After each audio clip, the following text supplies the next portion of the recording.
Hey yo, what is going on guys, and welcome back to a new video on my channel. I hope you're all doing well.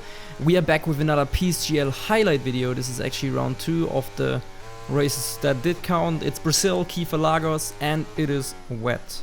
Intermediate conditions, and it's drying up quite a bit. We left it late with our warm-up procedure, so it took a little bit longer.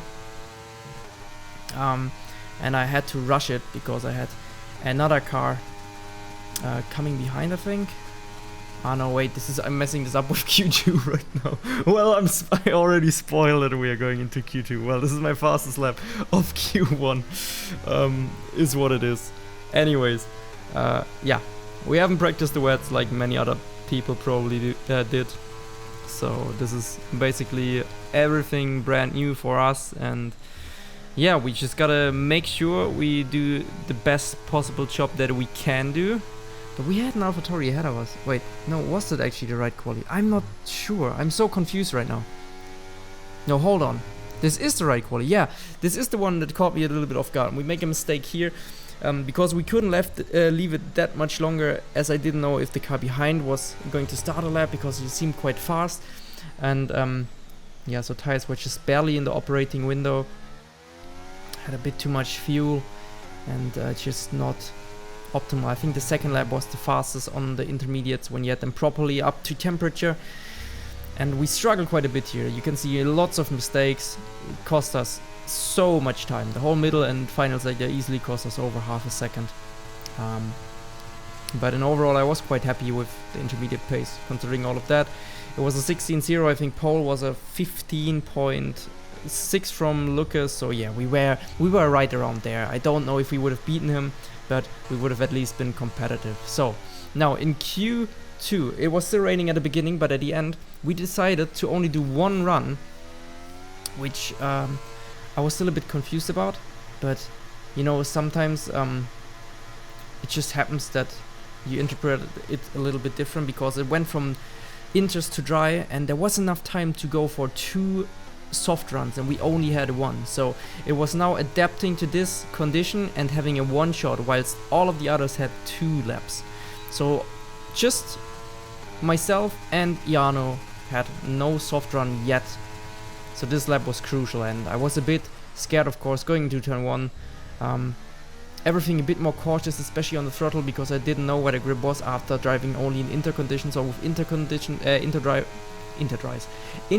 tires in the dry. So the first sector was already not that fast, but you know, the middle sector is kind of where all the lap time is. Turn 1, 2, 3 is just basically stand and hope for the best, and in the middle we have a clean middle sector so far. Running a bit wide here, going for a bit too much of an early apex, but it's still looking alright. Now heading into the Alex Albon corner, and in this one I go way too wide. We didn't hook that up at all, so not a great job from myself. And I know it's gonna be tight or even not enough.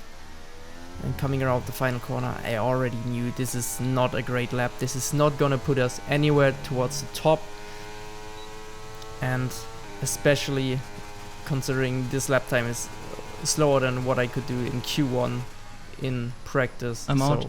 Yeah, I already knew I'm out. I even said it. And yeah, we are P13. So with that, we're just gonna have a look at the final results of Q3. I wasn't happy with it. Maybe the second software would have helped. And Barry Borman is on pole. But we are starting the race. 36 laps of the Interlagos GP in PSGL. We're getting a decent getaway. Not the best, actually the worst one we've had so far in the whole series. We position ourselves well considering all of the runners around us, and we're gaining 1 position at the start. Now here we could have maybe went for the outside around Wilson, but I wanted to take it a bit more careful. No point in fighting it too early. And then here, trying the outside at least, we had to take avoided action to make sure we are leaving everyone a gap. And yeah, so far so good, no big troubles. Making a bit of contact whilst Wilson was struggling, and we get sent down the inside from Dylan Warren, which loses our car. We were fortunate enough to not spin or lose any positions at this point, but so yeah, for now lap 1 somewhat survived. A lot of chaos already, and this is gonna go throughout the whole race like this. it was a bit of a chaotic one, not gonna lie. PSGL Interlagos wasn't the most fun for me. With all of the chaotic racing incidents. But we will see from here on, maybe it will get a bit more calm. Lap 1, not the best. We gained 1 position, so just settling now for what is about to happen in the future. And trying to maintain our ERS, looking around us. Now in lap 2 already, going uphill. I don't know what is going on. We get again sent here and tagged from Alvaro Carreton. Fucking and this idiots, is gonna man. put us leaving out with another position lost. And we're back to our starting position, P12. And the Carreton is trying to go around the outside, which doesn't work now. But I was already thinking, what on earth is going on here? Come on, this is not fair. And from here on, Alvaro, of course, on softs, much faster than the hards, and we had to use our ERS. Now we're going for a move on the inside of Chad, and this is how you're supposed to do it. No contact. Chad makes a bit of contact with us because he has a laggy connection, but nothing is happening. Then Alvaro is gonna send one down the inside here. Yeah, so we still have to try and defend from the soft runners behind. And now lap 5 going into lap 6, we had to use a lot of ERS because they were attacking always on the straight, and Alvaro just completely dive bombs us into turn 1. What the fuck is this guy doing, man? With that, I'm getting 1 corner cut and an illegal overtake. I swear, Carreton. Yeah, so we lost 2 Again, illegal positions already overtake. from Dick Racing with the Williams. And yeah, in total it was a net of 4. So we overtook Chad, we lost to Chad, Not racing Danny, this shit Brandon, series anymore, and Alvaro, honestly. because of all of this nonsense. So yeah, I was really not having it. And right here, I made a mistake. I raised my hand. I shouldn't have turned to the left there. Sorry, Thomas. So then he went really wide, kept our foot in. Right. Also pushed him a little bit off. Yeah, like the initial contact on the straight was stupid for me. Sorry for that. Not gonna lie. Just bad judgment. I thought he would go more to the left. He didn't. So yeah, sorry, Thomas. Anyway, so Dylan Warren got past with that battle, and now what's gonna happen next? Well, We're getting a penalty here because I'm stupid. Well, but this should be removable. Like, I should not carry that pen into the final results because of course, the incident with Carreton and lap 1. What is he thinking, I think man? if the stewards use their brain, then for sure they should remove all of these warnings, aside from the one that I just had. So yeah, let's see. Maybe I'm not All getting of these the pen guys have removed, no but fucking brain. if everything would make sense, then they should remove it. So we're staying out until Thomas is coming in, copying basically his strategy because he was flying on the hards, and then we get held a little bit by the Ferrari here, going onto the mediums, and now it's showtime. Now we really have to send it, and we are coming out behind Thomas, of course, just leaving the pits, and let's see where are we gonna go. Because the traffic is just showing up around the outside. There's Danny Moreno and the Rebel of Josh, who undercut us, of course, with going 1 lap earlier in. Oh, you didn't see that? Sorry for that. And yeah, so on our outlap, now we are chasing Danny Moreno. And Moreno apparently had a wing damage. I was confused. Why was he so slow? He's gonna pit at the end of this lap.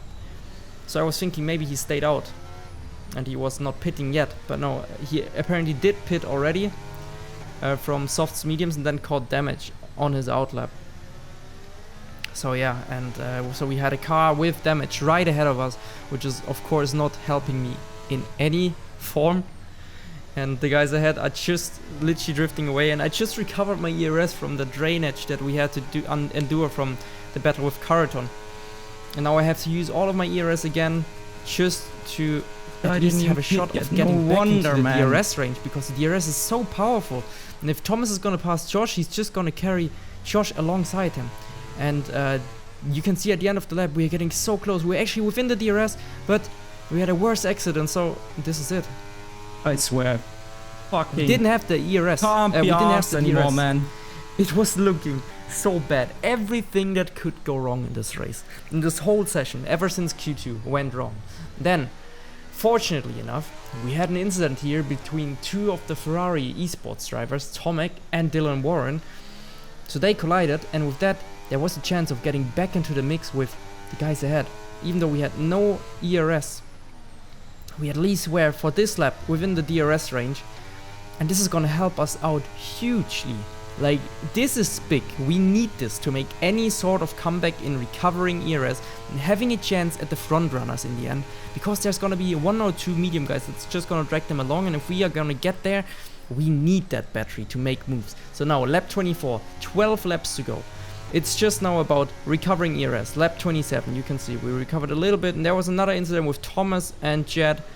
Jed lagging as earlier. He has a really bad connection, it seems. And I need to get past with that connection and his old hard tires. No, we need to get past, so we go for quite an aggressive move, but I think it was all okay. I know I'm complaining a lot about other drivers, but yeah, I think this was okay. Josh and Alvaro both blinking. You can see the train is so long, and we recovered so much ERS. I did a great job at recovering the ERS within the train, and yeah, just looking at maybe getting past Alvaro with Josh as well. And actually, Alvaro, because of the incident earlier, he decided to let us go, and you can hear. Thank you, Alvaro. So thank you, Alvaro, because I really appreciate that. I mean, it doesn't resurrect our race, but it was at least a nice gesture. And also, by the way, no hate to Alvaro. He apologized on Twitter. I know it doesn't return our race, but it's the best he can do after this. So yeah, I appreciate it, and just gonna move forward, hope for the best in the future. Hopefully this kind of racing standards don't carry over to F1 esports. And now, final lap of the race, we have a lot of ERS, and we are gonna fight Jake Benham for the final point scoring position, because in the end our penalty should be removable, and Jake is defending the inside, but not enough, so we are gonna go for this. Bit optimistic, but we are leaving him enough space, and he gets right ahead of us again. And I'm using my ERS already just to make sure we get a run, get into the slipstream, and it works well. We're braking as late as possible, nearly into the back of Wilson, just to enable enough space for Jake. We're going on the outside, but we were already past him, so I think this one should also be removable. Otherwise, I just need to turn in. And this is it, guys. I hope you all enjoyed it. I think P10, if the penalties, should make sense. And yeah, I wish you a lovely day, or wherever you are, a good night. Have a good one, guys. See you in the next one. Take care. You're Marcel. Peace. Always some guys that just think they can do whatever they want. Always the same, man.